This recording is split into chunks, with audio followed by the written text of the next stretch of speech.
श्रीशैलेशदया पात्रम् दीपत्यादिगुणान्नममितीन्द्रप्रवणम् वन्दे रम्यजामातरम् मुनिम् लक्ष्मीनाथसमारम्भाम् नारयामुनमध्यमामप्रदानार्यपर्यन्ताम् वन्दे गुरुपरम्पराम् यो नित्यमच्युतपदाम् भुजयुग्मयुग्मव्यामोहदत्तरितराणि कृणाय मेने अस्मत्पुरोर्भगवतोऽस्य दयैकसिन्धो रामानुजस्य चरणौ शरणम् प्रपद्ये माता पिता युवतयस्तनया विभूतिः सर्वम् यदेव नियमेन मदन्वयानाम् आद्यस्य न कुलपते कुलाभिरामम् श्रीमत्तरङ्गियुगणम् प्रणमामि मूर्ध्ना भूतम् सरश्च मरदार्पय भट्टनाथ श्रीभक्तिधारकुलशेखर योगिवाहान् भक्तान्विदेवपरायतीन्द्रविस्तात् श्रीमत्पराङ्कुशमुनिम् प्रणतोऽस्मि नित्यम्।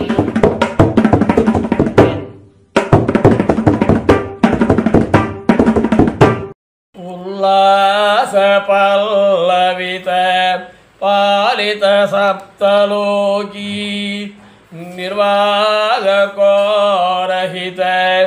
नेमगडाकलीला श्रीरङ्गहर्म्यतड मङ्गलदीपरेखा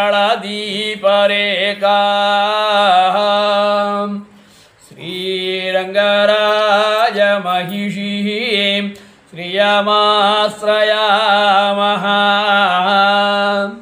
श्रीरङ्गराजचरणाम्बुजराजहंसम् श्रीमत्पराङ्कुतपदाम्बुजभृङ्गराजम् श्रीभट्टनाथपरकालमुखाब्जमित्रम् श्रीवत्ससिन्नचरणम् यदिराजमीडे गुरुमुखमनदीत्य प्रभवेदानशेषान् नरपति परिक्लृप्तम् शुल्कमातातु कामः श्वशुरममरवन्द्यम् रङ्गनाथस्य साक्षात् द्विजकुलतिलकम् तम् विष्णुचित्तम् नमामि।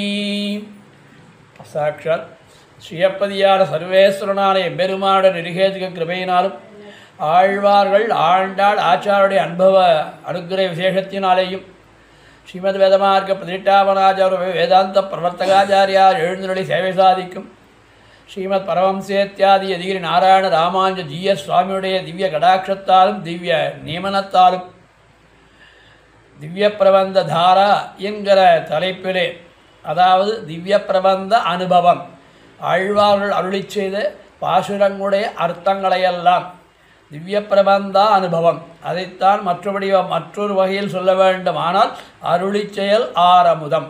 அந்த அருளி செயல் ஆரமுதம் என்கிற அந்த பகவத் விஷய குணானுபவத்தை, திவ்ய பிரபந்த அனுபவத்தை சுவாமி நியமனமுகேன அடியேனுக்கு லபித்தது பெரியாழ்வார் திருமொழி முதல் 10 4ஆம் பதிகம்.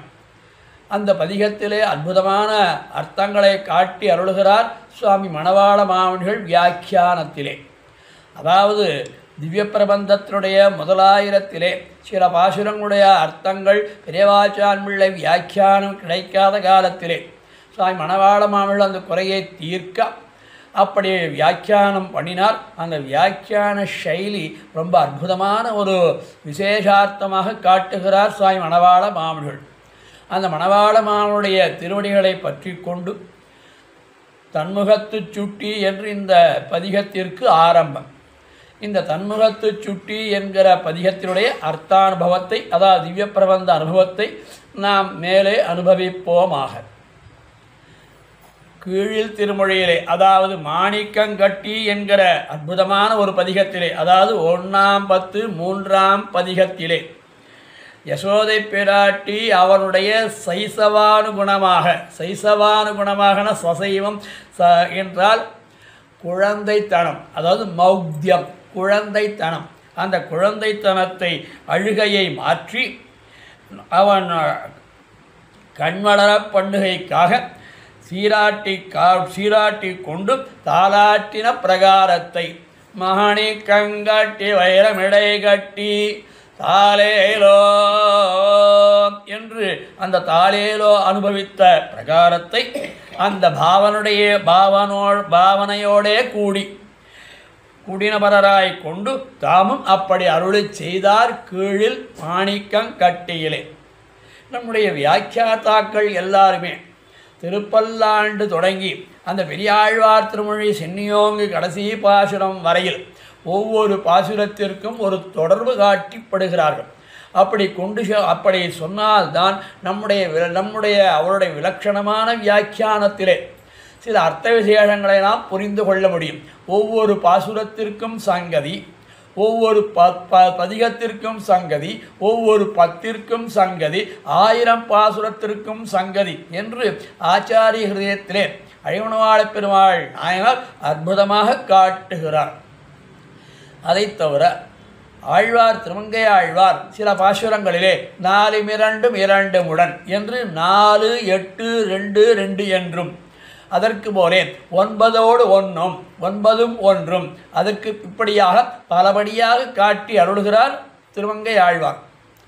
சுவாமி பெரியவாச்சான் பிள்ளை முதலான ஆச்சாரியர்கள் அந்த 4 2னா என்ன, 8 2னா என்ன, 8 2 வல்லார்கள் அப்படின்னா 10 கணக்கு வரணும். அது 8 2ன்னு சொல்லுவார், அல்லது 9 1 சொல்லுவார், அல்ல 5 5 அப்படின்னு சொல்லுவாள். திருப்பாவையில் 5 5 அனுபவிச்சோமா இல்லையா மார்கழி மாதத்திலே?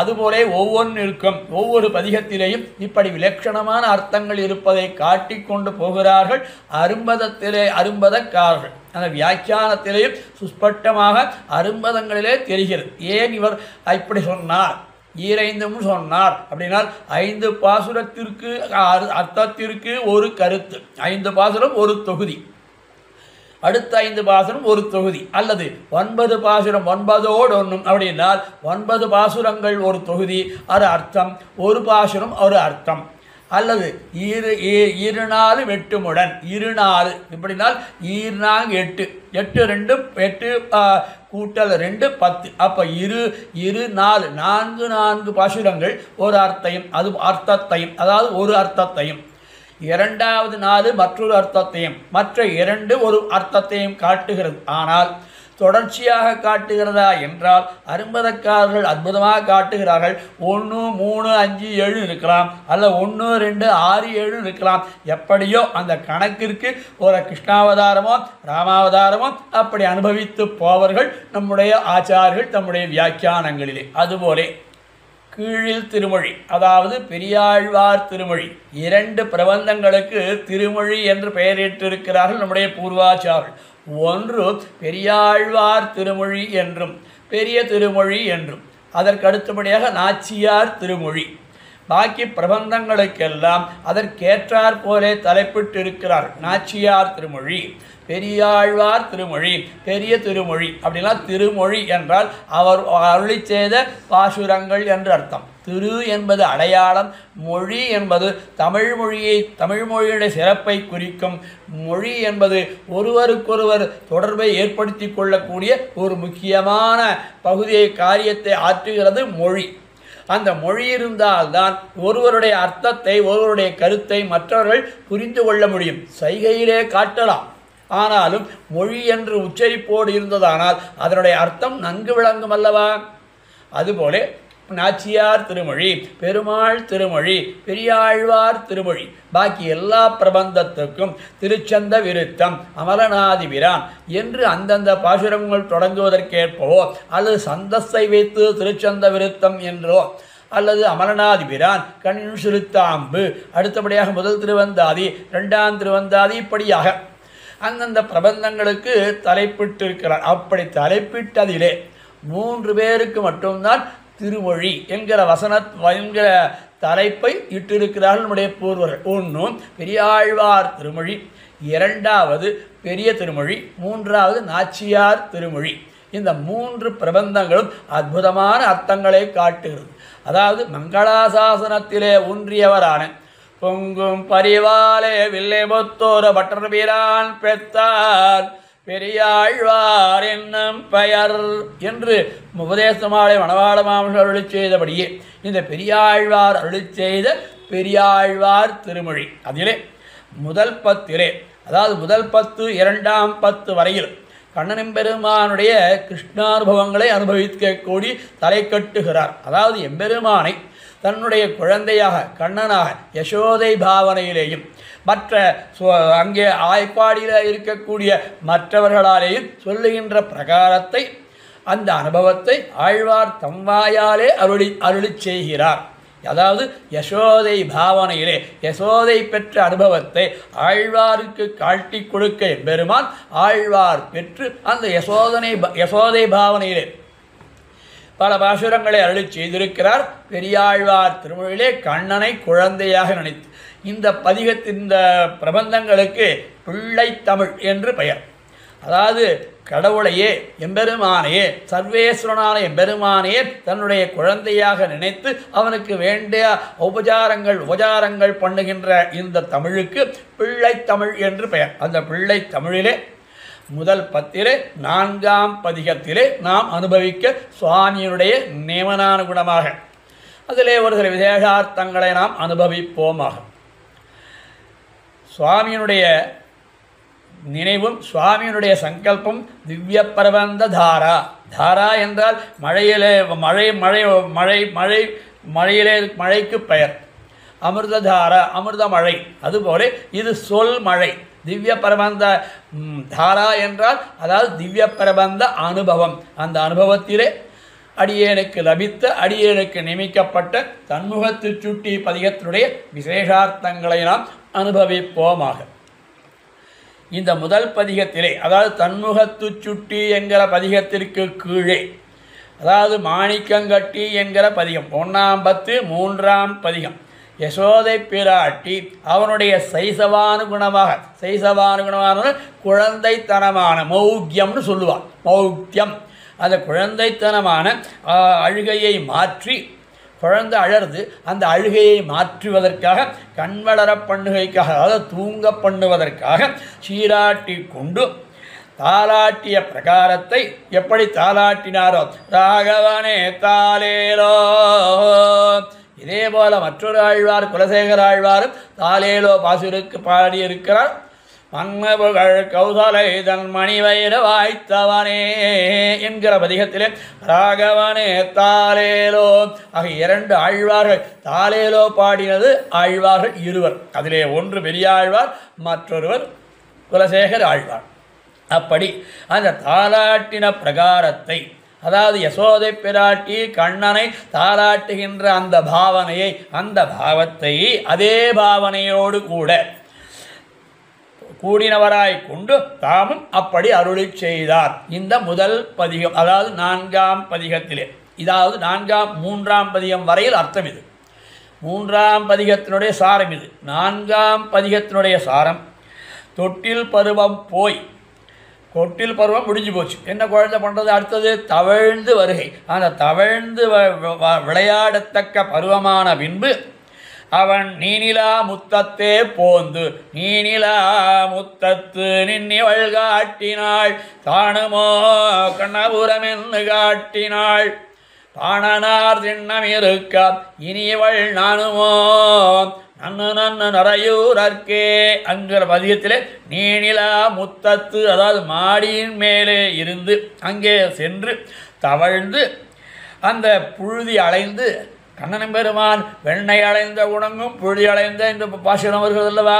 அதுபோலே புழுதி அலைந்து சந்திரனை அழைப்பதாக சந்திரனை அழைத்தானாம் யாரு? யசோதை பிராட்டி கண்ணனை இடுப்பிலே வைத்து கொண்டு. ஏன்னா பாசுரத்திலே வருகிறது அந்த இடுப்பிலே வைத்து கொண்டு சந்திரனை நோக்கி அப்படி வா வா என்று கூப்பிடுகிறார் என்பது இந்த தன்முகத்து சுட்டி பாசுரத்தினுடைய தனியன். அவள் அதாவது யசோதை அனுபவித்த அவனுக்கு உகப்பான அனுபவித்தது இவள். எதை அனுபவித்தாள்?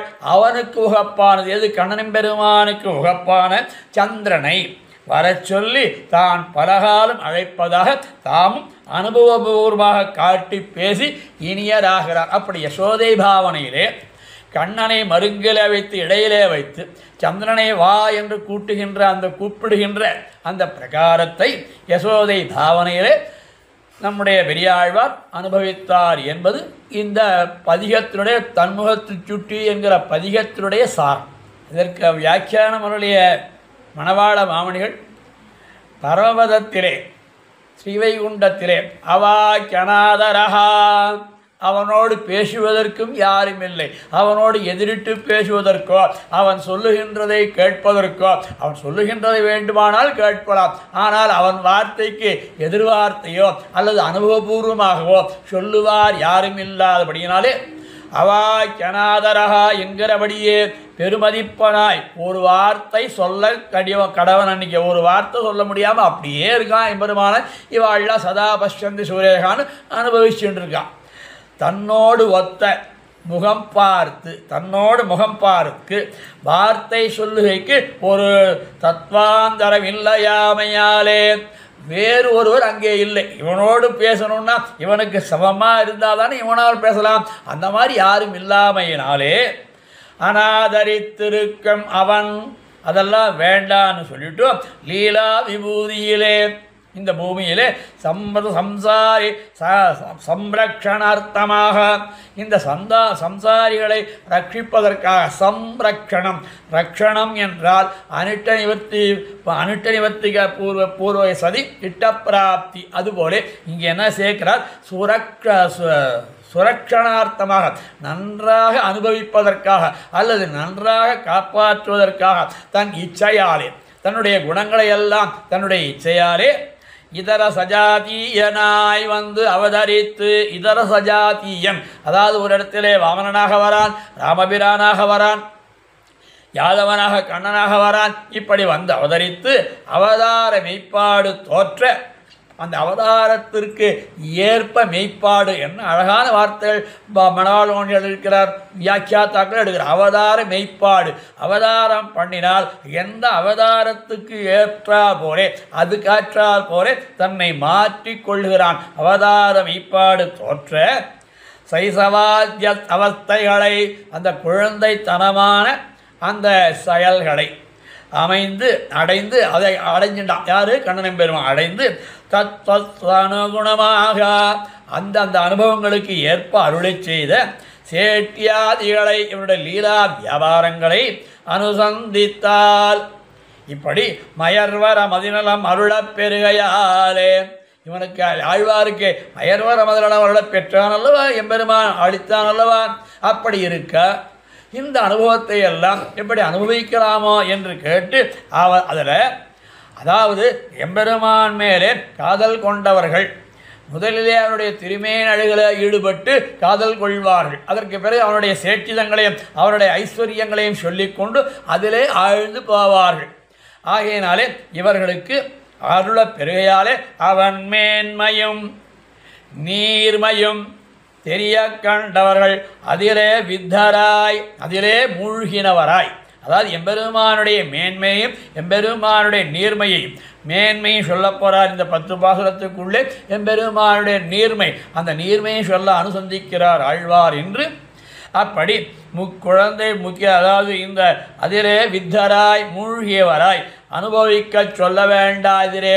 அது மாதிரி எம்பெருமானை அனுபவிக்க பிறந்தவர்கள் அல்லவா இவர்கள். அப்படி எம்பெருமானுடைய வைபவங்களை எல்லாம் அனுபவிக்க பிறந்தவர்கள் அல்லவா, நம்மையும் அனுபவிக்க வைக்கக்கூடியவர்கள் அல்லவா. ஆகையினாலே இப்படி ஒரு மௌக்கியத்தை அருளை செய்கிறார் என்பது இந்த பாசுரத்தினுடைய இந்த 10 பாசுரத்தை மற்றொரு தாத்பரியம்.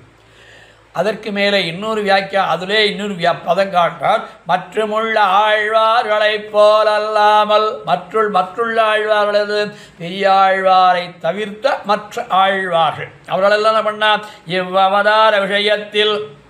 இவ்வவதார விஷயத்தில் அதி பிரேமாதிசயத்தாலே அளவுக்கு அதிகமான ஈடுபாட்டாலே கோபஜன்மத்தை ஆஸ்தானம் பண்ணி கோபஜன்மத்தை ஏறிட்டு கொண்டார். யார்? பிராமணோத்தமரான பெரியாழ்வார். அதை காட்டுகிறார் வியாக்கியானத்தில். எந்தெந்த ஆழ்வார்கள் எதிலே மூழ்கியிருப்பார்கள், எதிலே கால் ஊன்றுவார்கள் என்று அனுபவிக்க விஷயத்திலே நம்மாழ்வாரும் பெரியாழ்வாரும் குமாரத்தியும் அதாவது பெரியாழ்வாருடைய குமாரத்தியால் ஆண்டாலும் கிருஷ்ணாவதாரத்திலே உன்னி இருப்பர். கிருஷ்ணாவதாரத்திலே உன்னி, அப்போ மற்ற அவதாரங்கள்லாம் சொல்லுவார். ஆனால் இவர்களுக்கு அதிக ஈடுபாடு எது அப்படின்னு பார்த்தோமானால் அது கிருஷ்ணாவதாரத்தாரே. அப்படி கிருஷ்ணாவதாரத்தை அனுபவிக்கணும்னா என்ன பண்ணணும்? அந்த இடையர்களிலே ஒருவராக, அந்த இடை குலத்திலே ஒருவராக தான் உள்ளே புகழ வேண்டும். அதைத்தான் கோப ஜன்மத்தை ஆஸ்தானம் பண்ணி இவ்வவதார ரசமெல்லாம் அனுபவிப்பதாக இழிந்த இவர் அவனுடைய பாரதேட்டிதங்களில் ஒன்றும் நழுவ விடாதவரே. ஒன்றுத்தையும் நழுவ விடாதவர். இதை அவருடைய பாரதேட்டி இப்படி ஆழங்கால் பட்டு கோபஜன்மத்தை ஏறிட்டு கொண்ட பெரியாழ்வார் அவருடைய பாரதேட்டிதங்களை அனுபவிப்பதில் என்ன குறை? ஒரு விஷயத்தையும் அனுபவித்து தீர்ப்பார், குறை வைக்க மாட்டார் என்பது இந்த பாசுரத்தினோட அர்த்தம். அதற்கு மேலே ஆகையாலே அவன் புழுதி அலைவது சந்திரனை அழைப்பதான சேட்டிதங்களை, இந்த குழந்தை அப்படி கையை கூப்பி மேலே கூப்பிட்றது வா வான்னு கூப்பிட்ற மாதிரி அதை நினைச்சிட்டார். அது அனுபவிப்பதான சேட்டிதங்களை தற்காலத்தில், அந்த காலத்தில் கிருஷ்ணாவதார காலத்தில் யசோதை பிராட்டி அனுபவித்தார் போலே தாமும் அனுபவித்து பேசுகிறார். அதைத்தானே திருப்பாவையில் ஆண்டாலும் சொல்கிறார். அதாவது ஆய்ப்பாடியிலே தானும் ஒருவளாக அந்த ஆய்ப்பாடியில் இருக்கக்கூடிய தோழிகள் தன்னுடைய தோழிகளை, அங்கே இருக்கக்கூடிய பெண்களை தன்னுடைய தோழிகளாகவும் அனுபவித்து அனுகாரம் பண்ணி அனுபவித்தாள் அல்லவா? அதுபோலே இவர் யசோதை பிராட்டி பாவனையிலே கிருஷ்ணானுபவ சேற்றிதங்களை அனுபவித்து வித்தராகிறார் என்பது இந்த தன்முகத்து சுட்டி என்கிற பதிகத்தினுடைய 10 பாசுரங்களுடைய சாரார்த்தம். தன்முகத்து சுட்டி தூங்க தூங்க தவழ்ந்து போய் பொன்முகிணியார்பான் புழுதி அழைகின்றான் என் மகன் கோவிந்தன் கூத்தினை இடமாமதி நின்முகம் கண்ணுளவாயில் நீ இங்கே நோக்கிப்போ. இது சந்திரனை விழிப்பதாக யசோதை பிராட்டி பாவனையில் பெரியாழ்வார் சொல்லுகின்ற பாசுரம். அதாவது நீ கண்ணுளவாயில் நீ இங்கே போ, நோக்கி போ, இங்கே பார்த்து விட்டு செல், இந்த குழந்தையை பார்த்து விட்டு கண்ணனை பார்த்து விட்டு செல் என்பதாக சில இடத்திலே நியமிக்கிறாள் என்றும் சில இடத்திலே அனுபவிக்கிறார் என்றும் சில இடத்திலே அழைப்பதாக, 3 விஷயம், அழைப்பதாக, அனுபவிப்பதாக, நியமனம் பண்ணுவதாக, இந்த 3 விஷயத்தையும் ஒவ்வொரு பாசுரத்திலே காட்டுகிறார். அதாவது முதல் பாசுரத்திலே தன்முகத்து சுட்டி தூங்க தூங்க தவழ்ந்து போய், அதாவது எம்பெருமானுடைய அழகு இருக்கிறதே, கண்ணன்பெருமானுடைய அழகு அவ்வளவு அழகு. அதாவது ஒன்றுமில்லாத இடத்திலே ஆழத்தி வழிக்கும் வேண்டும்படியான தன் திருமுகத்திலே அழகுக்கு உடலாக நாலும் படி கட்டினா. என்ன வார்த்தை, தமிழ் வார்த்தை, நாலும் படி கட்டினா என்று ஒரு வார்த்தையை பிரயோகம் பண்ணுறார் மணவாள மாமனிகள். நாலும் படி அப்படி என்றால் தொங்கும்படி, அதாவது நெத்தியிலே அந்த சுட்டியை தொங்க விட்டுருக்காலும் நாலும் படி என்றால் தொட்டு தொங்கும்படியான சுட்டியானது. தவழுகைக்காக அப்படி தவழும் பொழுது திருமொழியை நாற்றுகையாலே பலகாலம் அசையும்படியாகும். இந்த திருமொழி முழறது, குழந்தை தவழறது, அந்த சுட்டி திருமுகத்திலே அதாவது திருமுடியிலே அலைகிறது. அப்படி அசையும் போது அந்த தவழ்ந்த நடை இருக்கிறது, அதை அசையும்படியாகும்.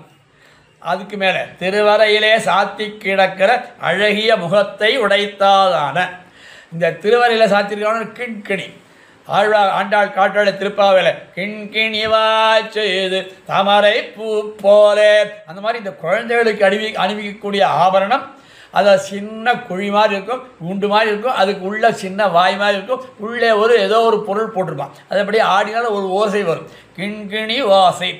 அதாவது பெருமாள் ஸ்ரீரங்கத்திலே நம்பெருமாள் ராப்பத்து உற்சவத்திலே ஏகாந்தத்திலே, அதாவது வீணை ஏகாந்தம் அனுபவிப்பார். அதாவது ராத்திரி எல்லாத்தையும் முடிச்சுட்டு கர்ப்பகிரகத்துக்கு போகும்பொழுது அழகாக வீணை வாசையோடு வீணை வாத்தியத்தோட வீணை இசையோடு உள்ளே போவான். அப்போது எல்லாம் நிசப்தமாக இருப்பான். அந்த அந்த வீணை வித்வான்கள் அப்படி வாசிப்பான். அப்படி வாசிக்கும் பொழுது அந்த பெரிய பெருமாள் நம்பெருமாள் பக்கத்தில் ஒரு சின்ன விசிறி, மற்ற சமயத்தில் பெரிய விசிறி, இந்த சமயத்தில் ஒரு சின்ன விசிறி. அந்த சின்ன விசிறியில் ஒரு கிண்கிணின்னு லேசாக சப்தம் வரும். அது அந்த ரம்யமாக இருக்கும். அந்த கிண்கிணியின் ஓசையும் வீணையினுடைய இசையும், வீணை இசைக்கு தாளம் போடுவது போல அந்த கிண்கிணி அது சுத்தின்னு இருக்கும். அந்த விசிறி சுத்துகின்ற விசிறி. அது சுத்துகின்ற விசிறியில் சின்னதாக மணியை கோத்து ஒரு ஓசை எழுப்பும். அதுக்கு பேர் கிண்கிணி ஓசை. அந்த கிண்கிணி ஆசை என்ன பண்ணுவார்? அந்த கிண்கிணி ஆசையை ஓசும் போது இது வீணை இசைக்கு தாளம் போடுவது போலே இருக்கும், ஸ்ருதி சேர்க்கும்படியாக அந்த அனுபவம் இருக்கும். அப்படி கிண்கிணியானது துவனிக்கும்படியாகவும் தவழ்ந்து போய் புழுதி அடைகின்றான் தன்முகத்து சுட்டி தூங்க தவழ்ந்து போய் பொன்முகம் கிண்கிணியார்பார் புழுதி அடைகின்றான். பொன்முக கிண்கிணி, அதாவது பொன்முக கிண்கிணி சொன்னால் போறாதா? அதில் அதுக்கு அவர் அடைமொழி கொடுக்குறார். பொன்முக கிண்கிணி என்னது சேவடி கிண்கிணியாகிற பாத சலங்கைகளாகவுமாம். அந்த கிண்கிணி என்பது இடுப்பிலே கட்டுகின்ற ஆபரணமாக இருக்கட்டும், அல்லது இவன் தவழ்ந்து போகிறானோ இந்த நடை தவழ்ந்து போகும் பொழுதும் இடுப்பிலே இருக்கக்கூடிய இந்த கிண்கிணி ஓசை ஒலிக்கிறது. இவன் நடக்கும் பொழுது ஒவ்வொரு நடையாக நடப்பானோ அப்படி நடையாக நடக்கும் பொழுது அந்த காலிலே இருக்கக்கூடிய சதங்கை என்பது சலங்கையாகும். அந்த பாதங்களிலே இருக்கக்கூடிய அந்த சலங்கை ஒலிக்கும். இந்த இரண்டு ஒலியும் சேர்ந்து ஒரு ரம்யமான சேவையை நாம் அனுபவிக்கலாம். அப்படி பாத சதங்கைகளாகுமாம் அதிலே தவழும் போது மிகவும் சப்திப்பது. அப்படி கம்பெருமான் தவழ்ந்து போகும் பொழுது இந்த உடம்பிலே சாத்தியிருக்கிறான் திருவரையில், அது மெல்லிசா சத்தம் போடுவான். இந்த காலை வேகமாக குழந்தை நடக்கிறதா, அப்படி நடக்கும் பொழுது அந்த பாதங்களில் இருக்கக்கூடிய சலங்கையானது அப்படி என்ன ஒலிக்கும்? சப்தம், பெரிய சப்தத்தோடு ஒலிக்கும். அப்போ அந்த பெரிய சப்தமும் இந்த சின்ன சப்தமும் சேர்ந்து ஒரு ரசகரமான அனுபவம். யசோதை பிராட்டி அனுபவித்தால், அதை வெறியாழ்வார் அனுபவித்தால், அந்த அனுபவத்தை நாம் அனுபவித்து கொண்டிருக்கிறோம். அப்படி அதிலே தவழும்போது மிகவும் சிற்பர். என் மகன் இத்தியாதி, என் மகன் கோவிந்தன் கூத்தினை இளமாமதி, என் மகன் கோவிந்தன், என் மகன் என்று யசோதை பிராட்டி என் மகன் என்று சொல்லிக் கொள்ளும்படியான பெருமை பெற்றவள் யார்? யசோதை பிராட்டி. எப்படி சீதா பிராட்டி தன்மகள் என்று கொண்டாடினான் அல்லவா ஜனகன், அதுபோல இங்கே என் மகன் கோவிந்தன் என்று என்ன தன்னை கொண்டு மகன் இத்தாதி, என் மகன் கோவிந்தன் கூத்தினை, என்னுடைய பிள்ளையனுடைய கோவிந்தனுடைய மனத்தை அபகரிக்கும் சேட்டிதத்தை, கூத்தினை, அதாவது என்ன சொல்றார்? என் மகன் கோவிந்தன் கூத்தினை, கூற்று என்றால் அந்த விளையாட்டுத்தனத்தை, அந்த சிறுபிள்ளைத்தனமான விளையாட்டுத்தனத்தை, இடமாமதி.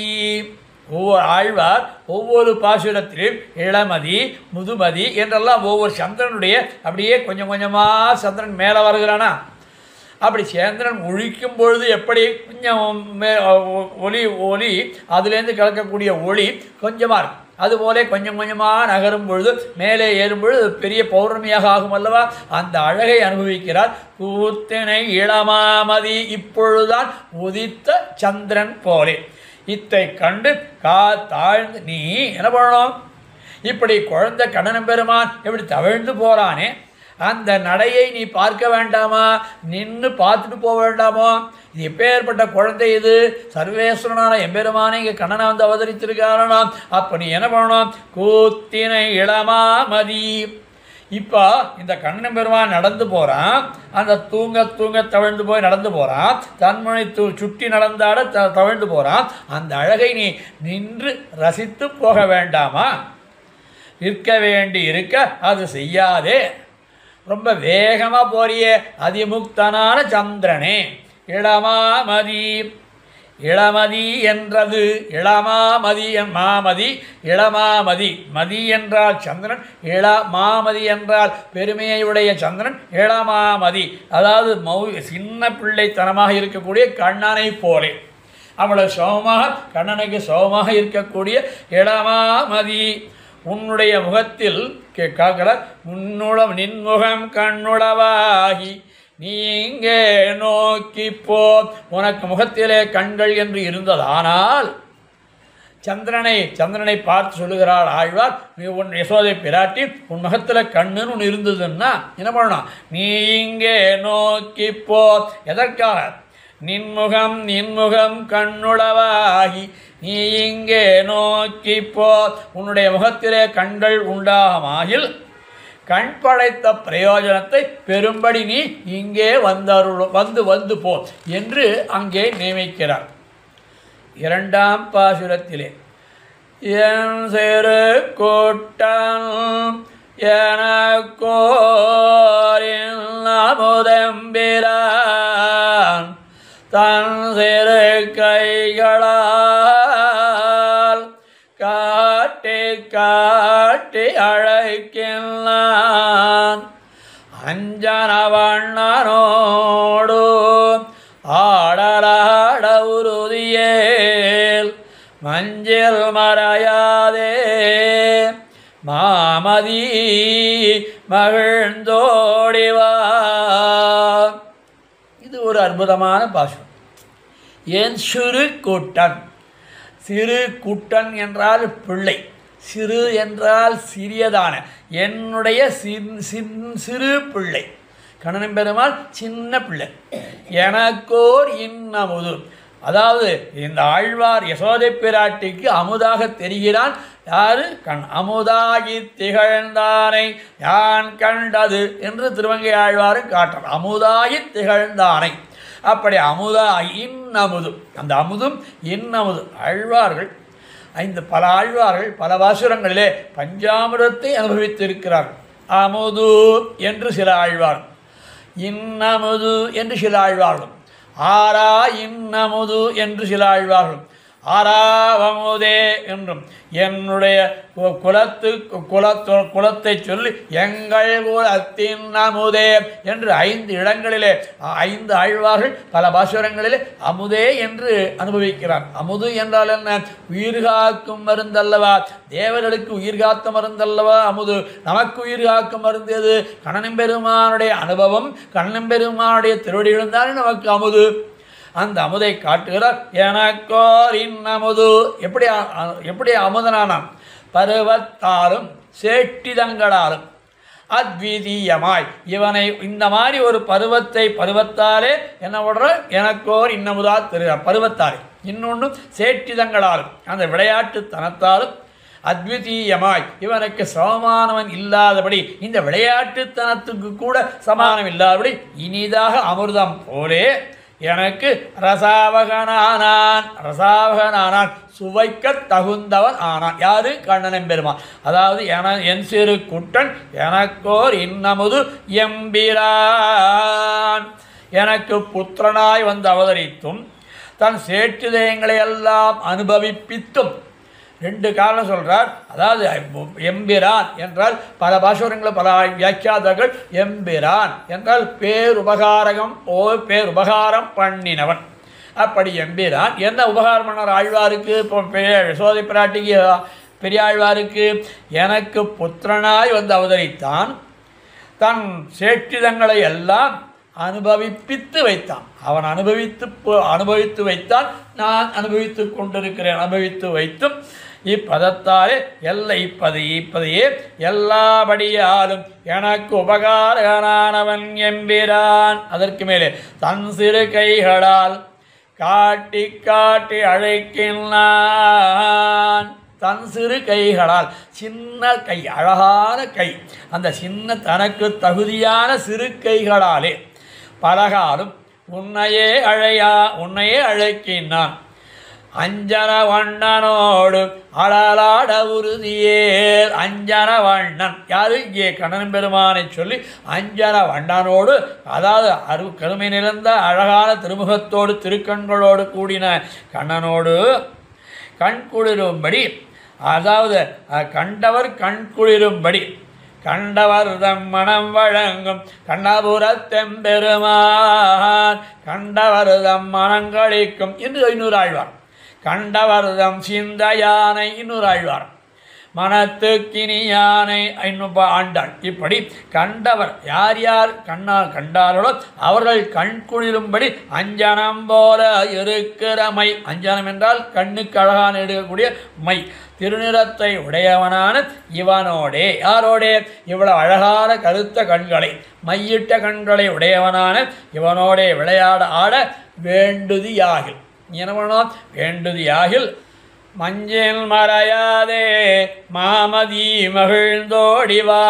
முதல் பாசுரத்திலே இளமதி, இந்த பாசுரத்திலே மாமதி. அதாவது இந்த இடத்திலே அளவை சொல்லவில்லை, அந்த மதியினுடைய சந்திரனுடைய பெருமையை சொல்ல. மார்கழி திங்கள் மதி நிறைந்த நன்னாள் மதி என்றால் இவ்விடத்திலே அந்த சந்திரனை குறிக்கிறது. மஞ்சின் மறையாதே மாமதி மகிழ்ந்தோடிவா. மஞ்சின் மேகத்திலே சொருகி மறையாமல் என்ன பண்ணணும்? வடிவாலும் குளிர்த்தியாலும் சாக்கியனான சந்திரன், நீ எப்படி இருக்க? உன்னை பார்த்தால் பார்க்கிறவருடைய சிரமத்தை போக்குகிறாய், சமகரனான இருக்குகிறாய் நீ. அதாவது சூரியனை அவளை பார்த்தால் சந்தோஷம் வராது, ஆனால் சந்திரனை பார்த்தால் மனதிலே ஒரு ஆனந்தம் களிப்பு ஏற்படும் அல்லவா? அதுக்கு என்ன பண்ணுற? சாக்கியனான சந்திரனே, உன்னை போலே இவனும், யாரு? கண்ணனும் வடிவாலும் கருணை என்கிற குளிர்த்தியாலும் சாக்கியனான கண்ணனை நம்மை அழைக்கிறோமே என்று, கண்ணன் நம்மளை அழைக்கிறானே என்று உகந்து என்ன பண்ணணும்? ஆதரம் தோத்தா. அந்த கண்ணன் பெருமான் நம்மளை அழைக்கிறானே, நமக்கு ஒரு கௌரவத்தை கொடுத்து நம்மை அழைக்கிறானே என்று சந்திரா நீ என்ன பண்ணணும்? அப்படி என்ன பண்ணணும்? ஆதரம் தோற்ற கடுநடை. கடுநடை இது ஒரு தமிழ். கடுநடை இட்டுவா. கடுநடை அப்படின்னா வேகமாவா, சீக்கிரமாவா, கடுக விரைந்தோடிவா, கடுகவா, வேகமா. அப்படி கடுகை இட்டுவா, கடுநடை இட்டுவா, சோகமா வேகமாக நடந்து வா என்று அழைக்கிறார் அப்பாசுரத்திலே. மூன்றாம் பாசுரத்திலே சூத்தமொழி வட்டம் சூழ்ந்து சோதி பரந்தெங்கும் எத்தனை செய்யினும் என் மகன் முகம் நேரோவாய் வித்தகன் வேங்கடவாணன் உன்னை விளைக்கின்றான் கைத்தலம் நோவாமே அம்புலி கடிதோடிவா என்ற அந்த சந்திரனுடைய அழகை வர்ணிக்கிறார் இந்த பாசம். சுத்து ஒளிவட்டம், அந்த சந்திரனை சூழ்ந்திருக்கக்கூடிய ஒளிவட்டம் சூழ்ந்து அசோதி பரந்தெங்கும் அதனுடைய கிரணங்கள் தேஜோகிரணம், அந்த கிரணங்கள் எல்லாம் அப்படி பூமியிலே பரவும்படியாக அப்படி பரவி பண்ணி கொண்டு எத்தனை செய்யணும், அதாவது உடைத்தான ஒளியை உடைத்தான மண்டலத்தை அகலங்கமாய் கொண்டு நீள அகல எல்லாவற்றையும் விரிந்து கொண்டு எங்கும் ஒளியாலே வியாப்தமான இப்படி எல்லாம் செய்தாலும் என் மகன் முகம் நேரோவாய் சுத்துமொழி வட்டம் சூழ்ந்து சோதி பரந்தெங்கும் எத்தனை செய்யலும் என் மகன் முகம் நேரோவாய். என் மகன் கிட்டத்தட்ட எல்லா வாசகத்திலையும் என் மகன் என் மகன் என் மகன் பிரீதி தோத்த ஆழ்வார் யசோதை பிராட்டி சொல்லுவது போலே ஆழ்வார் என் மகன் கோவிந்தன் என் மகன் கூத்தின இளமாமதி என்று என் மகன் என்று கண்ணன் பெருமான யசோதை பாவனையிலே பெரியாழ்வார் அனுபவிக்கிறார். அதாவது என் மகன் முகம் நேருவாய், என்னுடைய மகனான கண்ணன் பெருமானுடைய இயற்கையான, அதான் நல்லா இங்கே கவனிக்கணும், உனக்கு நிறம் உன்னுடைய ஒளி செயற்கையால் வருவது. கண்ணன் பெருமானுடைய சங்கல்பத்தாலே நீ குளிர்ச்சியை உடையவனாக இருக்கிறாய். ஆனால் இங்கே என் பிள்ளை கண்ணன் என்ன பண்ணுறான்? அவனுடைய திருமுக மண்டலம் எப்படி இருக்கு? இயற்கையான ஜோதிர்மயமான முகத்துக்கு நீ எப்பொழுதும் சமமாக மாட்டாய். முகம் நேர் ஒவ்வாய். அவருடைய திருவமண்டல அழகிற்கு, அவன் திருவமண்டலத்தில் இருக்கக்கூடிய காந்திக்கு, ஒளிக்கு நீ சமமாக மாட்டாய். அதற்கு மேலே ஆச்சரியமானவனாய் துர்மாபிமானிகளான உன் போல்வாரை அனாதரித்து, துர்மாபிமானி அல்லவாய்வன் இந்திராதி முதலா சந்திரன்லாம் அப்படி இருக்கக்கூடியவர்களை காணமும் வானமும் வானரமும் வேடுமுடை வேங்கடம் என்று காணம், வானரம், வேடுமுடை இப்படி ஆழ்வார் 3 பேரை காட்டுறார். காணம்னா காடு, வானரம் வானரங்கள், அதுக்கு மேலே வேடரும், அங்கே வேடுகுலம்னா இருக்கணும். அதற்கெல்லாம் அவர்களையெல்லாம் ஆதரித்து கொண்டு திருமலையிலே வர்த்திக்கிறவன். இங்கே திருமலை சொல்லுவானே திவ்யதேசம் இத்தனை ஆய்ப்பாடியை சொன்னால் சரி, இந்த 2ஆம் 3ஆம் பாசுரத்திலே திருமலையை எழுந்தொழிக்கிற எம்பெருமானை சொல்லுவான் என்றால், இந்த சந்திரன் அப்படி வேகத்துக்கு மேலே போகும் பொழுது அந்த அந்த அவனுடைய சந்திரனுடைய ஒளி அங்கே விழுவதனாலே, அது மட்டுமல்ல, ஏஷ நாராயண ஸ்ரீமான் க்ஷீரார்ணவ நிகேதனஹா நாகபர்யங்கமுஸ்ருஜ்ய யாகதோ மதுராம் புரீம் என்று இங்கே வந்திருக்கிறான் அல்லவா கண்ணன். ஆகையினாலே காணமும் வானரமும் வேடுமுடை வேங்கடம் இவர்களையெல்லாம் ஆதரித்து கொண்டு திருமலையிலே வர்த்திக்கிறவன் இவன் தான் கண்ணன் தான். அச்சாவதாரத்தில் ஆழ்வார்களுக்கு, எல்லா ஆழ்வார்களுக்குமே என்னதான் விபவாவதாரங்கள் சொன்னாலும் அச்சாவதாரத்தை ஆங்காங்கே சொல்லி போர்வர்கள். ஏனென்றால் இவர்களுக்கு ஜீவிதம் அச்சாவதாரமே. அதாவது அந்த அச்சாவதாரத்தை அனுபவிக்கணும்னால் அதற்கு உபாயம் எது? விபவாவதாரங்கள் என்பது ஆழ்வாருடைய ஆச்சாருடைய திருவிழா. அதற்கேற்றாமோலே வர்த்திக்கிறவன் உன்னை ஆதரித்து அழைக்கிற திருக்கைத்தலம், அவனுடைய கைத்தலம் நோவாமே. ரொம்ப நாழியாக கூப்பிடுறான் சந்திரா, அந்த குழந்தையுடைய கை வலிக்காமல் என்ன போனோம் நோவாதபடியாக அம்புலே மிகவும் விரைந்தோடிவா, அம்புலே கடிதோடிவா, கடிது என்றால் வேகமாகவா என்று இந்த பாசுரத்திலே காட்டி அனுபவிக்கிறார்.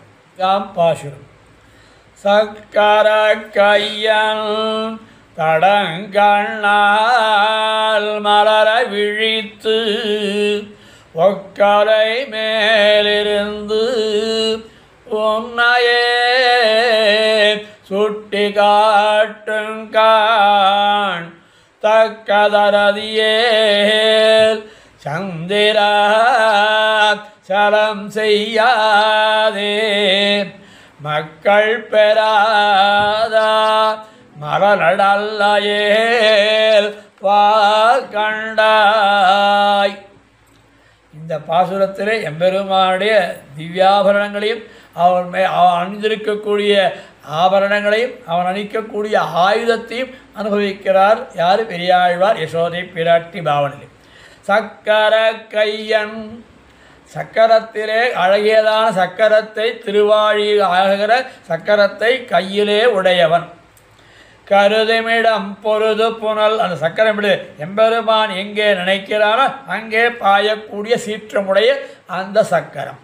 கருதுமிடம் பொருது புனல், அப்படி திருவாழியை கையிலே உடையவன். இத்தால் என்ன தெரியறது? ஆழ்வார் சொல்லும்பொழுதே ஒரு பயமுறுத்துறார் சந்திரனை. கண்ணா சந்திரா, எம்பெருமான் கண்ணன் பெருமான் கையில் சக்கரம் இருக்குது. எது தெரியுமா? நீ வராவிட்டால் சிக்ஷைக்கீடான, சிக்ஷை என்றால் 2 விதம் சொல்லப்படுறது. தண்டனை, கண்டனம். கண்டிக்கிறதுன்னு ஒன்றும், தண்டனைன்னு ஒன்றும். நீ வரலன்னா கண்டனமாக தண்டனையாக என்ன பண்ணுவான்? விசாலமான விழிக்கை கீழான பரிகரமுடையவன். கையில் சக்கரம் வச்சுருக்கான், ஜாக்கிரதை வந்துட்டு போ அப்படிங்கிற மாதிரி ஒரு பயமுறுத்துவது போலே அனுபவிக்கிறான். என் கை தடங்கண்ணால் மலர விழித்து, தடங்கண்ணால் அதாவது எம்பெருமானுடைய கண்கள் இருக்கிறது. தடம் கண் அதாவது பெரிய விசாலமான கண்கள், இடமுடைத்தான இந்த கண்களுடைய அழகை அனுபவிக்கிறார். யார்? திருப்பான் ஆழ்வார்.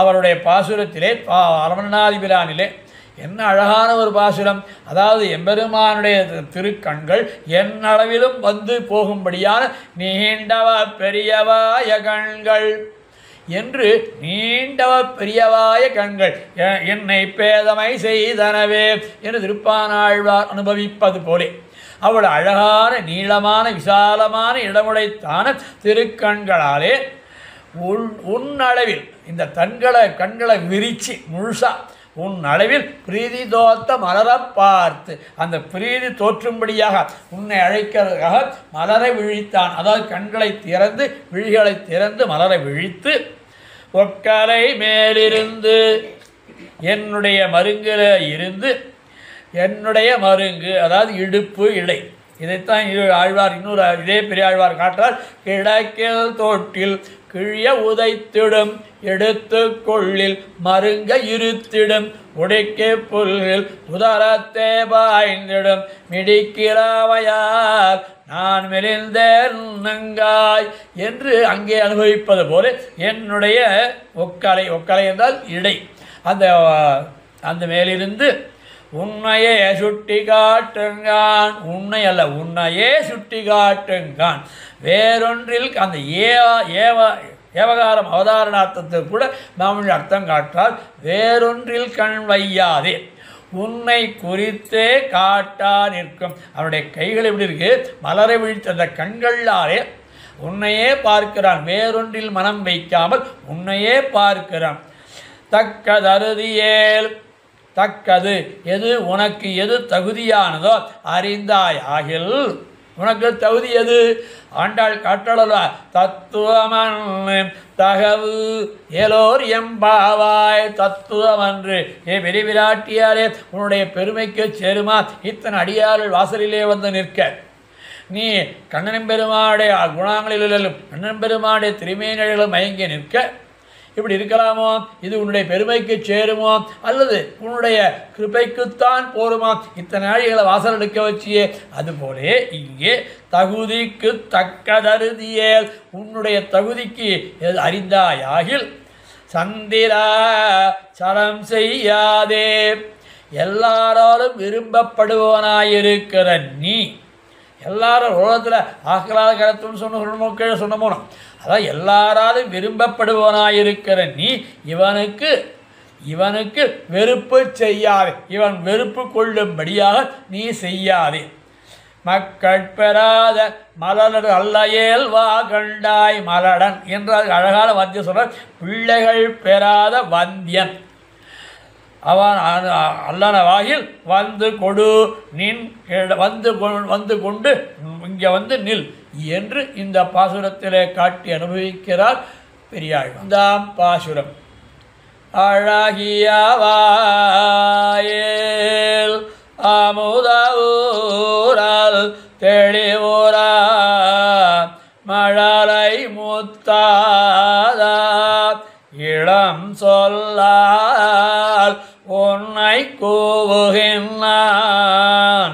குழகன் ஸ்ரீதரன் கூவனி போதியேல் உழையிலவாதே நின் செவி புகர் மாமதி. இது கண்ணன் பெருமான் யசோதை பிராட்டி அந்த சந்திரனை பார்த்து ஒரு அற்புதமான அர்த்தத்தை காட்டுகிறார். அழகிய வாயல் அமுதவூரல் தெளிவுறார் மழலை முத்தாத இளம் சொல்லால் உன்னை கூவுகின்றான். இந்த ஒரு பதத்துக்கு சேர்த்து அர்த்தம் காட்டார். எம்பெருமான் கண்ணனுடைய அழகிய திருப்பவளத்திலே ஊறுகின்ற ஜலம் இருக்க அந்த ஜலமாகிற அமிர்தத்தோடே இதைத்தானே ஆண்டாள் கேட்கிறார். கற்பூரம் நாருமோ கமலப்பூ நாருமோ திருப்பவள செவ்வாய்தான் தித்திருக்குமோ மறுப்பொதித்த மாதவந்தன் வாய்ச்சுவையும் நாத்தமும் விருப்புத்து கேட்கின்றேன் சொல்லாழி வெண்சங்கே.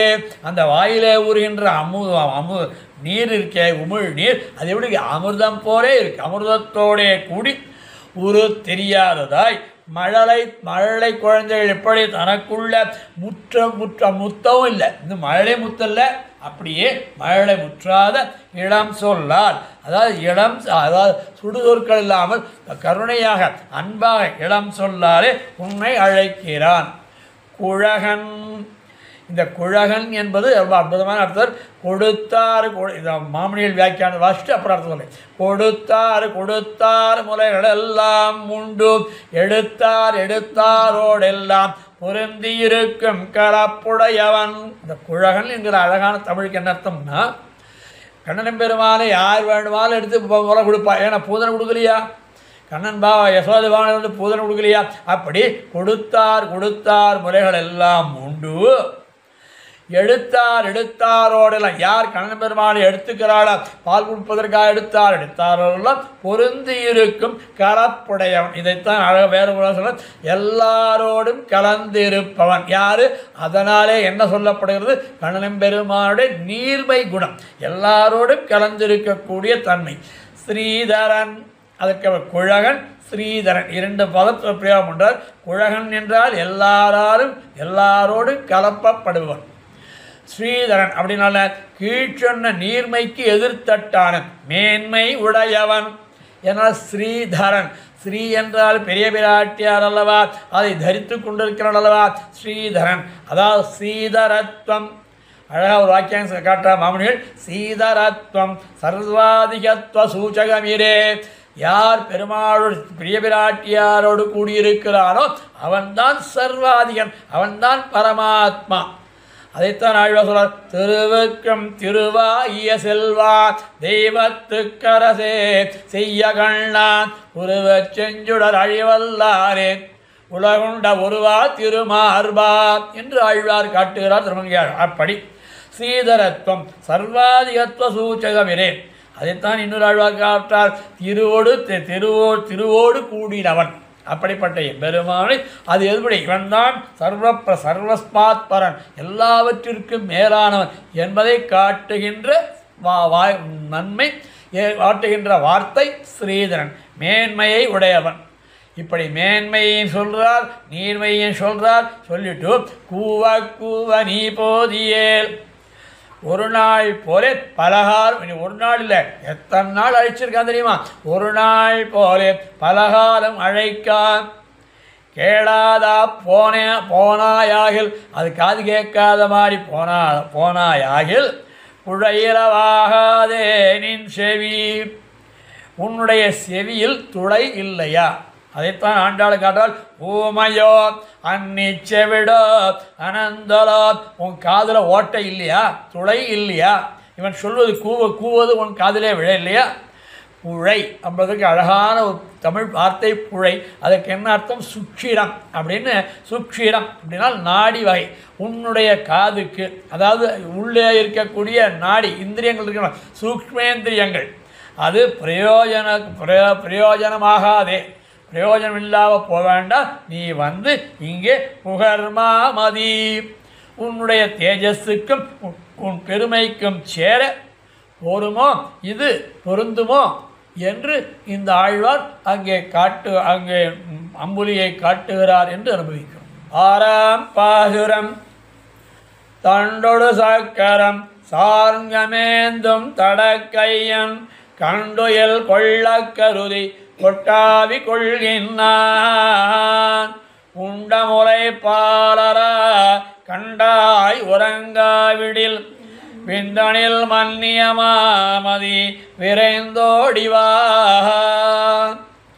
இந்த இடத்துல எம்பெருமானுடைய 3 ஆபரணங்களை காட்டுகிறார், 3 ஆயுதங்களை காட்டுகிறார். அல்லது 3 ஆவரண கோடியிலே ஆகவுமாம் என்பது பெரியவாச்சம்பிள்ளை நம்பிள்ளை மணவாள மாமனின் வியாக்கியம். அதாவது தண்டொடு சக்கரம் சார்ங்கமேந்தும் தடக்கையன், சங்கொடு சக்கரம் சார்கம் என்கிற 3 திவ்யாயுதங்களை கதையும் திருவாழியும் ஸ்ரீசார்கம், கதை என்றால் என்ன, கௌமோதகி என்கிற கதையும் திருவாழியும் ஸ்ரீசார்கம் சார்ங்கமேந்தும். மற்ற இந்த 3ஐயும் சொன்னது, மற்ற 2ஐயும் சொன்னதற்கு உபலட்சணம். அதாவது சங்கும் மற்ற ஆயுதமும் உபலட்சணம், அதை சொன்னதாக அர்த்தமாகும்.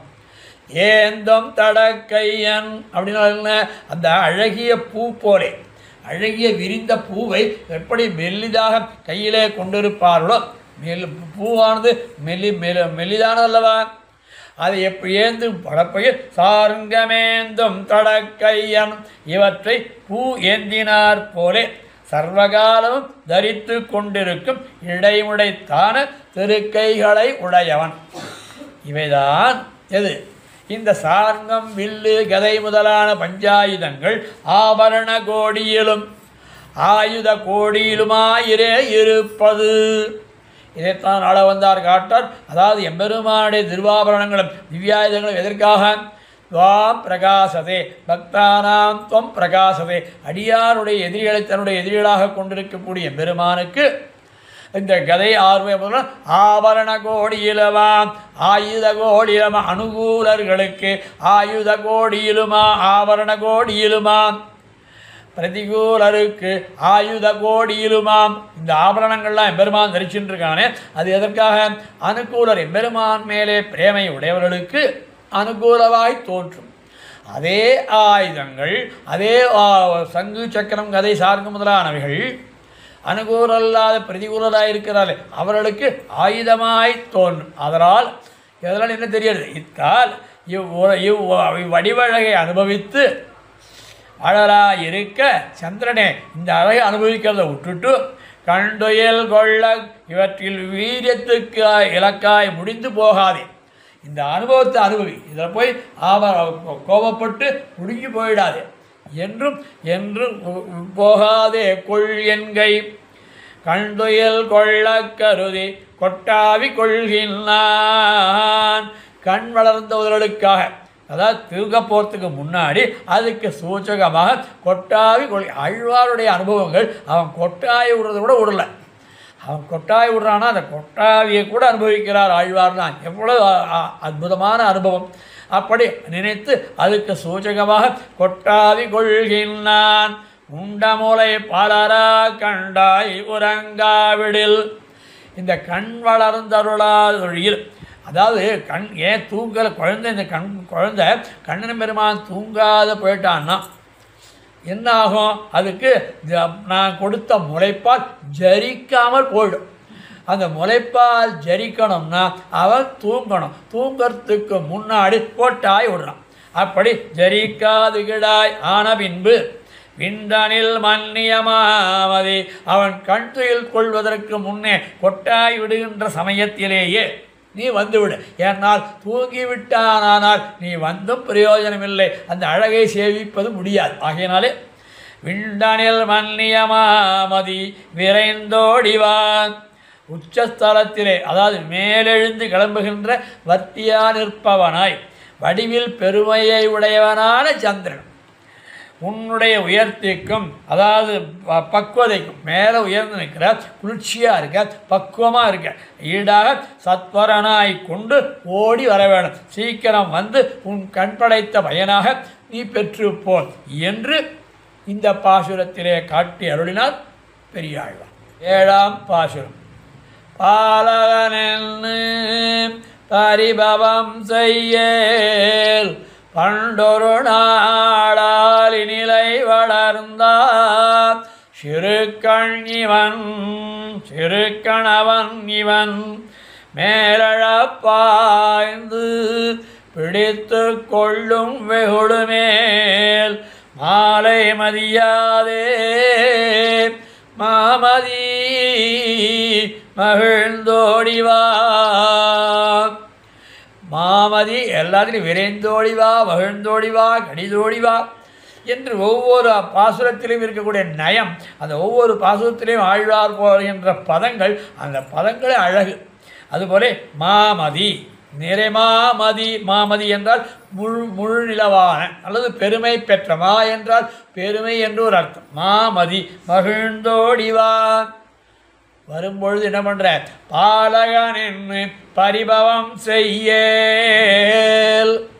இந்த குழந்தை தானே, கண்ணன் குழந்தையாக தானே இருக்கிறான் என்று பருவத்தை பார்த்து சிறு பிள்ளை என்றோ என்று பருவத்தை பார்த்து நீ குறைய நினைக்கிறாக பரிதவத்தை பண்ணாது, அவமானப்படாது. இவனை யார் தெரியுமா? குழந்தைதான் சின்னதாக தெரியுது. அவன் யார் தெரியுமா? பண்டொரு நாள் ஆலி நிலை வளர்ந்த சிறுக்கண் அவன் இவன். பண்டொரு நாள், முன்னொரு காலத்திலே, அதாவது பிரளயாபத்திலே வந்த பொழுது ஜகத்தை எல்லாம் தன்னுடைய திருவயிற்றிலே வைத்து ஒரே ஒரு பவனான ஆழந்தளிரிலே, அந்த வடதளத்திலே கண் வளர்ந்த சிறு பிள்ளையானவன் இவன். அவன்தான் இவன். கான் கான் என்று இன்னா புத்தோத்த சொல்லுகிறார் என்பது திருப்பாவியாக்கியானத்தில் அழிமலாக்குமாள் நாயனார் காட்டான். கான் அப்படின்னா வந்து பார் அப்படின்னு கொஞ்சம் வெறுப்பு தோற்ற இன்னா புத்தோத்த சொல்லுகிறார் என்பதுமா. இப்போ கான் வந்து பார். அந்த அகடித கடனா சாமர்த்தியம், செயற்கரிய செயலை செய்த சாமர்த்தியம் உடையவன் என்கை. ஏன்னோ குழந்தை நினச்சிட்டு இருக்க, அவன் குழந்தை இல்லை. பண்டொரு நாள் ஆளிநிலை வளர்ந்த எம்பெருமான். ஆளிநிலை மேலே, வடதளத்தின் மேலே ஜகத்தை எல்லாம் தன்னுடைய பிரளயாபத்து வந்த பொழுது ரட்சிப்பதற்காக தன்னுடைய உலகையெல்லாம் தன்னுடைய வயிற்றிலே வைத்து ரட்சித்தான் அல்லவா? அப்பேற்பட்ட பெரியவன் அவன் இவன். மேலழப்பாய்ந்து பிடித்து கொள்ளும் வெகுடு மேல். சந்திரா, இவன் என்னவோ சாதாரண படுத்துட்டுருக்கேன்னு நினைக்காத, குழந்தைன்னு நினைக்காத. அவன் சீரினானாகில், அவன் கோபப்பட்டானாகில் மேலே எழுந்து குதித்து உன்னை பிடித்து கொள்வான். இது அனுமார் சொல்கிறோமா இல்லையா? அனுமார் சூரியனை பழம்பாலை சாப்பிட்டார்னு. அதுபோல மேலழப்பாய்ந்து பாய்ந்து பிடித்து கொள்ளும் வெகுளி மேல். இவன் சீருமாகில் கோபப்பட்டானால் மேலே இழுந்து குதித்து உன்னை பிடித்து கொள்ளும். மாலை மதியாதே மாமதி மகிழ்ந்தோடிவா. ஆன பின்பு இப்படி பெரியவனான இவனை சிறியன் என்று பரிச்சேதியாதே, அதாவது இவனை ஒன்றும் அறியாமல் இருப்பவன் சின்ன குழந்தைதான் என்று நினைக்காதே. பெருமையுடைய சந்திரனே, இங்கே சந்திரனுடைய பெருமையை சொல்கிறார். அதே சமயத்தில் சந்திரனை தாழ்வாக சொல்கிறார். இப்படி வஞ்சக பூஷி சொல்லணும். சில பேரை சொல்லும்போது வஞ்சக பூஷி சொல்லணும். அதுபோல இங்கே சந்திரா, இவ்வளவு பெருமையுடைய நீ சிறுமைப்பட்டு போகலாமோ? அப்படி உன் பெருமை கீழாக இவன் நம்மை ஆதரித்து இப்படி நம்மளை கூப்பிடுறானே என்று அதை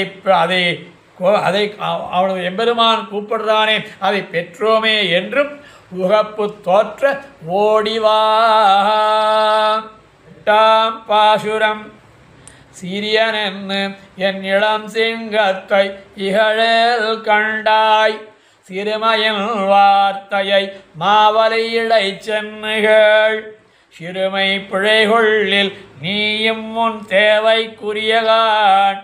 நிறைமதி நெடுமால் விரைந்துன்னை கோபுகின்றான். இந்த ரெண்டு பாசுரத்துக்கு ஒரு தொடர்பு. கீழே பாலகன் என்று பரிபவம் செய்ய, இந்த பாசுரத்தில் சிறியன் என்று இளஞ்சிங்கத்தை இகழில் பரிபவம் செய்யேல். இங்கே அங்கே பாலகன் என்கிற முதல் பாசுரத்திலே, அதாவது 7ஆம் பாசுரத்திலே, இந்த பாசுரத்திலே சிறியன் என்று இகழில் என்று ரெண்டு பாசுரத்துக்கு இருக்கக்கூடிய ஒரு தொடர்பு. அது பாலகன், இது சிறியன், சின்ன குழந்தை நினச்சிடாது. என் இளம் சிங்கத்தை இகழேல் கண்டாய். இது எப்படி தெரியுமா? பால சிங்கம் போல, சின்ன சிம்மம் போல. இதைத்தான் சிங்க குருகு என்கிறார் பட்டர் என்று திருப்பாவையிலே. ஏறார்ந்த கண்ணி யசோத இளம் சிங்கம், அதே சிங்கமானது ஆண்டாள் பாசுரம் கேட்டு கேட்டு கேட்டு மாரிமலம் ஒழிஞ்சில் பாசுரத்திலே சீரிய சிங்கமாயிற்று என்று இந்த இளம் சிங்கம் சீரிய சிங்கம் ரெண்டு சிங்கத்தை காட்டார் அங்கே. அதுபோல இங்கே இது எப்படி? பால சிம்மம் போல செருக்கையும் வீரியத்தையும், அதாவது சிம்மம்னா அது வீரம், அந்த வீரியத்தையும் உடையனாயிருக்கிற என்னுடைய பிள்ளையை பருவத்தை பார்த்து சிறு பிள்ளை என்று அனாதரித்து கிடக்காதே, அனாதரித்து கிடாய். சிறுமையின் வார்த்தையை மாவலியிடை சென்னுகள். இவன் சின்ன குழந்தானே நினச்சிட்டு இருக்கியா? போய் சொல்கிறேன் கேளு, போய் யார்கிட்ட கேளு. மாவலியிடை சென்னுகள், மாவலியில் போய் கேள். இவனுடைய பால்யத்தினுடைய விசேஷத்தை வாமனனாய் சென்று தன்னை வசீகரித்து மூவடி என்று இறந்து மூடி போய் கேட்டணும். அதில் 2 அடியாலே ஜெகத்தை எல்லாம் வளர்ந்து அதாவது ஜெகம் முழுக்க வளர்ந்து ஓரடிக்கு தானே சிறையிலே வைக்கப்பட்ட மகாபலி பக்கலிலே போய் கேள். மகாபலி பக்கலிலே சென்று கேட்டுக்கொள். சிறுமை பிழை கொள்ளில் நீயம் முன் தேவைக்குரியகான். இப்படி இருக்கிற யாரு? கண்ணன் பெருமான். இப்படி இருக்கக்கூடிய விஷயத்தில் சிறுமையை நினைத்து, கண்ணன் பெருமானுடைய விஷயத்திலே சிறுமையை நினைத்து இது நமக்கு அபராதம் என்று புத்தி பண்ணி ஆகில், அப்போது நீயும் அவன் திறத்திலே அடிமைக்கு பிராப்தன் கான். அவன் சின்ன குழந்தை நினைச்சிடாத, வந்து அவன் முகம் பார்த்துரு, அவனை பார்த்து விடு. இல்லைன்னா உன்னுடைய பெருமைக்கு சேராது. நிறைமதி நெடுமால் விரைந்துன்னை கூவுகின்றான். நிறைமதி நெடுமால் என்றால் பரிபூர்ணனான சந்திரனை, பரிபூர்ணனான சந்திரனை. இந்த பாசுரம் முழுக்க சந்திரனையும் கண்ணனையும் ஒப்பிட்டு பேசுவதாகவும் அனுபவிக்கலாம். பரிபூர்ணனான சந்திரனே அல்லது கண்ணனின் பெருமானே, பெரிய துறையோடே உன்னை, பெரிய வேதாகத்தோட பெரிய பிரீத்தியோட உன்னை அழைக்கின்றான். ஆன பின்பு பூர்த்தி கீழாக நீ பூர்த்தியானவன் அல்லவா, நிறைமதி அல்லவா, ஆகையினாலே ஓடிவா நாடிவா என்றெல்லாம் காட்டுகிறார். உன் தேவைக்குரியான் பிள்ளை நிறைமதி நெடுமால் விரைந்து உன்னை கூவுகின்றான், நீ விரைந்து வர வேண்டும் என்று இந்த 8ஆம் பாசுரத்திலே அனுபவித்து தலை கட்டினார். அதற்கு மேலே 9ஆம் பாசுரத்திலே தாழியல் வெண்ணை தடக்கையார விழுங்கியா பேழை வயத்தெம்பிரான் கண்டாய் உன்னை கூவுகின்றான். ஆழி கொண்டுன்னை எரியும் ஐயுறவு எல்லைகான் வாழ உறுதியேல் மாமதி மகிழ்ந்தோடிவா. தாழியில் வெண்ணை தடக்கையார விழுங்கிய, தாழியிலே சேர்ந்திருக்கிற வெண்ணையை மிகுந்த ஈடுபாட்டுடன் பருவத்துக்கு தக்க கையன்றோ என்னும்படி. குழந்தை கை எவ்வளோ பெருசு இருக்கும்? சின்ன கைதானே. இதைத்தானே திருமங்கை ஆழ்வார் சிறிய திருவிடல் அனுபவிக்கிறார். ஆராத வெண்ணை விழுங்கி என்று சிறிய திருவிடலில் திருமங்கை ஆழ்வார் அனுபவிக்கிறார் அல்லவா. அந்த வெண்ணெய் திருடி சாப்பிட்டதை திருமங்கை ஆழ்வார் அனுபவித்தது போலே எந்த ஆழ்வார்களும் அனுபவிக்கவில்லை, எந்த புராணக்காரர்களும் அனுபவிக்கவில்லை. அது ஆழ்வாருக்கு மட்டுமே உண்டான ஒரு தனித்தன்மை. அங்கே எப்படி எம்பெருமான் வெண்ணையை திருடி சாப்பிட்டான் என்பதை அனுபவித்தார்களோ அதுபோலே தாழியிலே சேர்த்திருக்கிற வெண்ணையை மிகுந்த ஈடுபாட்டுடன் ரொம்ப சின்ன கையை விட்டால் நிறையா வரும்னு சொல்லிட்டு இந்த குழந்தை. அதனால் கையை விட்டான். தடக்கையார விழுங்கிய அந்த கையிலே 500 ஆழ்வா கடை தடக்கையார இங்கே ஆழ்வா தடக்கையார விழுங்கிய சின்ன கை தான். ஆனால் உள்ளுக்குள்ளே விட்டா நிறையா வரும்னு நினச்சிண்டு 4 விரல் தான் இருக்குது, அதுக்குள்ளே எவ்வளோ வரும்? கொஞ்சமாக தானே வரும். ஆனால் பருவத்துக்கு தக்க கையன்றோ என்னும்படி வெண்ணையை கண்டவாறே வெண்ணையை பார்த்தான், கையை விட்டு பார்த்தான், வெண்ணெய் தெரிஞ்ச உடனே என்னாச்சு? விசாலமான கை நிறையும்படி. இப்போ கையை சில்ல உள்ள முழுவோ சின்னதாக தெரிஞ்சு வெண்ணெய் இருக்குன்னு தெரிஞ்சானா அப்படியே கை நிறையா, கை விளம்படியான விகசிதமடியும்படியாக அந்த கைகள் அள்ளி அமுது செய்த. பேழை வயத்தெம்பிரான் கண்டாய் உன்னை கூவுகின்றான். உள்ளுப்புக்க திரவிய கௌரவத்தாலே உள்ள என்ன போச்சோ வெண்ணெய் போச்சோனோம் அது விசைத்து பெருக்குகிற திருவயிற்றை உடையனாய். அதனால் பேழை வயிற்றெம்பெருமான். இதைத்தான் மணவாளமானில் இடத்துல காட்டார். வயரோ இது எம்பெருமான் கண்ணன் பெருமான் உண்ட அந்த வெண்ணெயை பார்த்து வயிறு பெருசாகிடுத்து. இது வயிறோ அல்லது வண்ணான் ஜாலோ. வண்ணான் சால்னா இந்த வண்ணான்கள் துணிது வைக்கிறதுக்கு பெரிய பானை வச்சுருப்பான். அதுக்குள்ளே போட்டு ஏதோ போட்டு ஜலத்தை போட்டு கொதிக்க வச்சு அதெல்லாம் பண்ணுவான். அது வயிறோ வண்ணான் சால் மாதிரி பெருசாக இருக்கும். வயிறோ அல்லது வண்ணாஞ்சாலம் இத்தனை சாப்பிட்டானே என்று எம்பெருமானை அனுபவிக்கிறார் ஆழ்வார். அப்படி பெருத்திருக்கிற திருவயிற்றை உடையவனாய் எங்கள் குலத்துக்கு உபகாரனாய் இருக்கிறவன் காண். எங்கள் குலத்துக்கு எது யாதவ குலத்திற்கு உபகாரனாய் இருக்கக்கூடிய காண் உன்னை அழைக்கிறான். எங்கள் குலத்துக்கு உபகாரனாய் இருக்கிறவன் உன்னை அழைக்கின்றான். இத்தால் பருவத்துக்கு ஈடாக வெண்ணையை விரும்பி விழுங்கினார் போலே இருப்பதொன்றுதான் உன்னை அழைக்கிறான் என்று அர்த்தம். அதற்கு மேலே ஆழி கொண்டொன்னை எரியும் ஐயுறவு, இந்த தமிழ் வார்த்தை ஒரு ஐயுறவு இல்லை காண். காண் காண் என்றால் இடத்துலையும் பொருத்தி பார்த்துக்கோங்க. காண் என்று இன்னா புத்தோற்ற சொல்லுகிறார் அல்லது பாரு என்று சொல்லுகிறான். அப்படி வெண்ணெய் தாழியை இவை என்ன பண்ணால் எட்டாதபடி வைக்கிறது. ரொம்ப தூரத்தில் வைத்தால் கல்லை கொண்டு எரிந்து அந்த கல்லால் எடுத்து அந்த பானை சட்டையை உடைச்சி என்ன பண்ணுவான், அந்த வெண்ணெயை எரிந்து உடைக்குமா போலே நீயும் வராவிட்டால், ஜாக்கிரதை சந்திரனே, நீயும் வராவிட்டால் தலையை அறுக்கைக்காக, உன் தலையை அறுக்கிறதுக்காக அங்கே கல்லை வச்சு அடித்தான் பானையை, வெண்ணெய் கிடைக்கலங்கிறான். இங்கே உயரத்தில் வச்சான், அதனால் கல் எடுத்து அடித்தான். இப்போ நீ உயரத்தில் இருக்க, ஒழுங்காக கிட்டக்க வந்துடும். இல்லைன்னா சக்கரத்தை விட்டுருவான். சக்கரை திருவாழியை கொண்டு உன்னை எரியும் ஐயுறவு, அதாவது சந்தேகப்படும்படியாக உன்னை எரியும் ஒரு இது ஐயுறவு ஒன்றும் இல்லை, சந்தேகம் இல்லை, நிச்சயம் அடிச்சிடுவான். வாழ உறுதியேல் மாமதி மகிழ்ந்தோடிவா.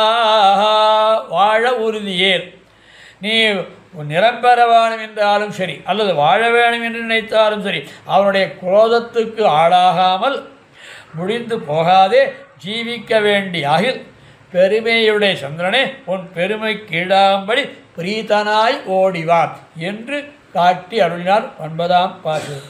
10ஆம் பாசுரம் இதற்கு அவதாரியை காட்டார். நிகமத்தில், அதாவது இந்த பாசுரத்தினுடைய 10 பாசுரத்தினுடைய முடிவில் இத்திருமொழி கத்தார்க்கு, அதாவது இந்த தன்முகத்து சுட்டி என்கிற பதிகத்தை கற்றவர்க்கு பலம் சொல்லி தலை கட்டுகிறார். மை தடங்கண்ணி யசோதன் மகனுக்கு இவை ஒத்தன சொல்லி உரைத்த மாத்தம் ஒளிபுத்தூர் வித்தகன் விட்டுதித்தல் விரித்த தமிழிவை எத்தனையும் சொல்ல வல்லர்க்கு இடரில்லையே. இங்கே இந்த யசோதை பிராட்டினுடைய கண்ணழக அனுபவிக்கிறார். ஆண்டாள் ஒரு பாசத்தில் காட்டுறார். கண்ணன் பெருமானுடைய கண்ணழகை பாசுர எம்பெருமான் கண்ணழகை காட்டுறார். இங்கே ஏறார்ந்த கண்ணி யசோதை அங்கே காட்டினாலா அவருடைய திருத்தாப்பனாரான வெளியாழ்வார் மைத்தடன் கண்ணி யசோதை மைத்தடன், அழகான அஞ்சன, அதாவது கருத்து பெருத்துள்ள கருத்து இருக்கு, நல்லா பெருசு இருக்கு, அவ்வளோ விசாலமான கண்களை உடையவளான யசோதை அல்லது மையாலே அஞ்சனத்தாலே அலங்கரித்திருக்கிற பரந்திருக்கக்கூடிய கண்ணை உடையவள், அதாவது பெரிய கண்களை உடையவள் அது அல்லது இப்படி சொல்லலாமே அஞ்சன வண்ணனாய். யார்? எம்பெருமானுடைய திருமேனி எது? நீலமேனி ஐயோ அல்லவா, கருநீலம் அல்லவா. அந்த கருப்பை பார்த்து பார்த்து அந்த வண்ணனான இவனை, யாரு? கண்ணனை அனவரதம் பார்த்து கொண்டே இருக்கையாலே இவனுடைய திருமேனியில் நிறம் கருப்பு இவள் கண்களில் ஊறி அத்தாலே அமைந்து இவன் பக்கல் ஸ்நேகத் 2 காலம். இந்த கண்ணன் பெருமானை பார்த்து பார்த்து பார்த்து அவருடைய நிறம் கண்ணுக்கு ஏறியது அல்லது ஸ்நேகபாவத்தாலே யசோதை பிராட்டி கண்ணன் பெருமான் மேலே இருக்கக்கூடிய ஸ்நேகத்தாலே மலர்ந்த கண்ணை உடையவள் என்னும் ஆம். தன் மகனுக்கு இவை ஒத்தன சொல்லி உரைத்த மாத்தம், தன்னுடைய புத்திரனான இவனுக்கு நினைவுக்கும் சொல்லுக்கும், நினைவு சொல் ரெண்டுத்தையும் சேர்ந்திருக்கையாகிற இவற்றை சொல்லி என்ன சொன்னார்? மேன்மையும் வன்மையும். சில இடங்களிலே சந்திரனை பார்த்து மேன்மை சொன்னார், சில இடங்களிலே சந்திரனை பார்த்து வன்மை சொன்னார். வன்மை என்ன?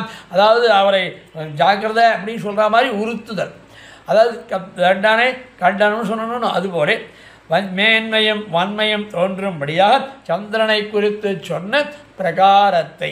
எல்லா பாசுரத்திலையுமே நம்ம ஒன்று சொல்லணும், ஆத்தை அப்படின்னு ஒரு வார்த்தை வரும். வில்லிபுத்தூர், அதாவது விட்டுஜீத்தன் விரித்த ஆத்தை, ஆத்தை பிரகாரத்தைன்னு அர்த்தம். திருப்பாவையில் கூட வார்த்தை, வார்த்தைன்னு நம்ம சொல்லிடுறோம் தமிழ், ஆனால் வார்த்தை இறங்க வார்த்தையில் ஆற்றை, அங்கு அப்பறை கொண்ட ஆத்தை, அங்கு ஆய்ப்பாடியிலே அப்பறை கொண்ட கைங்கரியான குணபாவ எம்பெருமானோடு கூடவானும் என்கிற அந்த பாவத்தை ஆத்த, அந்த பெற்ற பிரகாரத்தை என்று அர்த்தம். அதுபோல இங்கே சந்திரனை குறித்து சொன்ன பிரகாரத்தை ஒளிபுத்தூர் விட்டுஜித்தன் விரித்த தமிழ் இவை. விரித்தா தன்னுடைய பாசுரங்களாலே இந்த அனுபவங்களை எல்லாம் விரித்து சொன்ன தமிழ் இசை, தமிழ் இவை. இவை எத்தனையும் சொல்லவல்லார்க்கு இடரில்லையே.